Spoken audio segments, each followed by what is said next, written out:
نبی کریم علیه الصلاة والسلام یو واری حضرت علی رضی الله تعالی عنہ ولیدو چې علی رضی الله تعالی عنہ غمجن دے خفه ناست دے. حضور علیہ الصلاة والسلام ورته ارشاد مبارک فرمائی علی ولی خفه ناست سو وجدا خفگان وجه صدا. علی سے برتل د الله پیغمبر زما آقا خفگان خډیر زیات غمونه دي، فکرونه دي، سوچونه دي.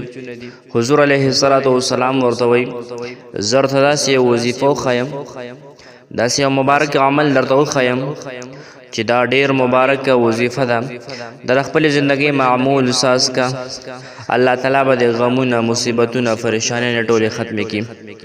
الله تعالی به درله خوشحالۍ نه ډېرې درکړي.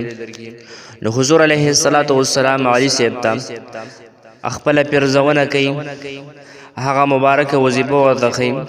او علي صاحب څوک دی؟ د حضور علیه الصلاة والسلام د کاکا زوی دی، د حضور علیه الصلاة والسلام لور مبارکه چې نبی علیه الصلاة والسلام د زړه ټوکړه ده، فاطمه زهرا رضی الله تعالی عنها د علي صاحب په نکاح کې ده.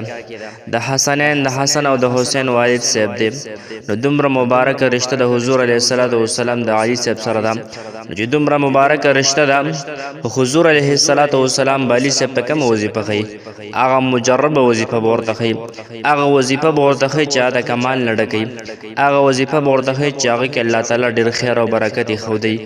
نو علي صاحب ته وایي ته روزانه چې کوم دی 100 کرته وایه بسم الله الرحمن الرحیم لا حول ولا قوة الا بالله العلی العظیم.